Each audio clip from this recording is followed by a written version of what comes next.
The Z1 Smooth C Gimbal is a slightly more affordable option that's going to help you stabilize all of your smartphone videos.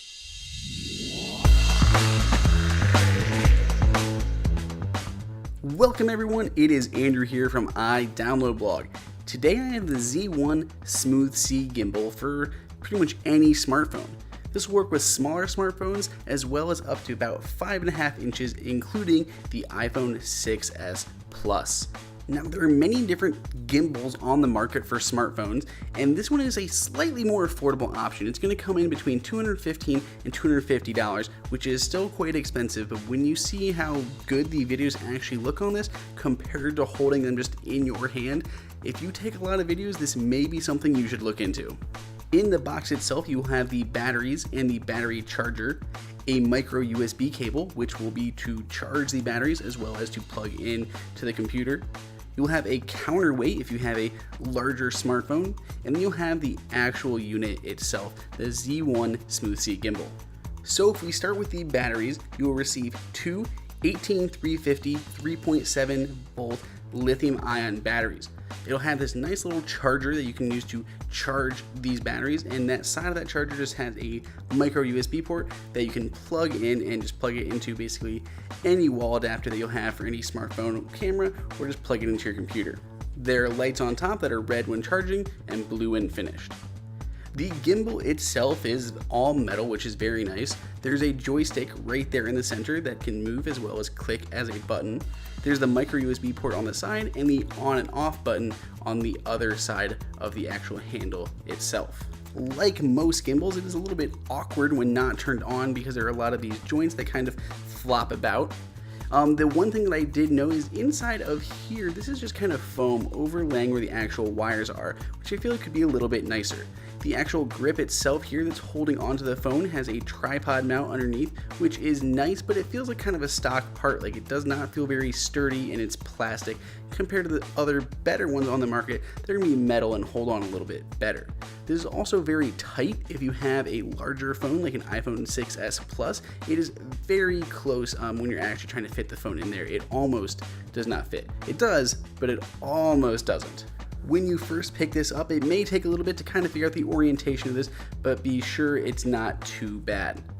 So we have the actual body itself, but there is one other part, and that's going to be the counterweight. So if you do have an iPhone 6s Plus or larger phone, you will need to screw this counterweight on here. However, when the counterweight is on, the gimbal no longer lays flat. It's kind of propped up and it can't go down, and it makes me a little bit worried that I don't want it to kind of hurt itself. So whenever I travel with this, I do make sure I take that off. I wish that could maybe be tucked in the bottom or something, but no, you just kind of carry it freehand.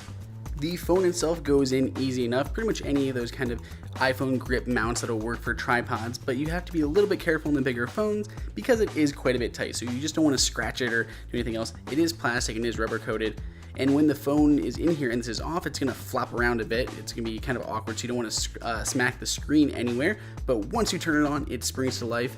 Do not let go of the handle because it will just kind of spin around. It's looking for you to hold on to it, so if you let go, it's going to spin around on you, so make sure you hold on to this well.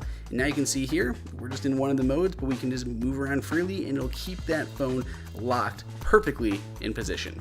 So this gimbal does have about 3 different modes. The pan mode, which basically allows you to move it left and right while keeping the camera locked forward. There's locking mode where all 3, pan, pitch, and roll, are all locked in position. And there's pan and pitch mode, which the roll axis is locked, but it can pan and pitch and rotate just as it is. And you can switch through those modes by using that joystick by pressing it down once or twice to go forward or backward between the 3 different cycles. So you can see here we have this kind of locked going forward, and I can move around, and you can see in the little picture what it actually looks like as I get more and more violent with the rocking of my hand. And as I move that around, you can see it keeps pretty much locked right in that same position, whether I'm going up, down, left, right, wherever I'm moving my hand. It keeps a good follow right on the stomach, I guess, of my Homer Scarface poster. If we want to take this out and about, and I apologize for running down a kind of dark hallway, it's not the best source here, but here I am just running down the hallway, okay, just a few steps, just a blatant run, and now here I am doing it with the actual gimbal on. You can adjust it's down a little bit, but you can use the joystick to adjust the tilt of that phone. You can see it is a lot more stable.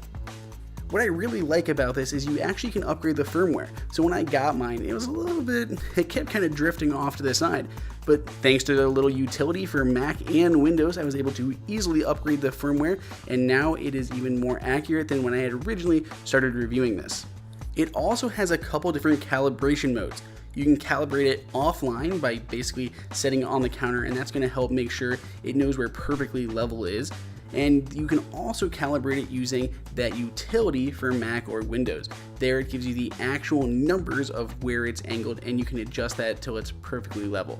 If you want to pick one of these up for yourself, you can find the link in the description below for a little over $200. If you found this video useful, go ahead and subscribe and let us know what you think of this gimbal or other better options in the comments below. And until next time, this has been Andrew for iDownload Blog.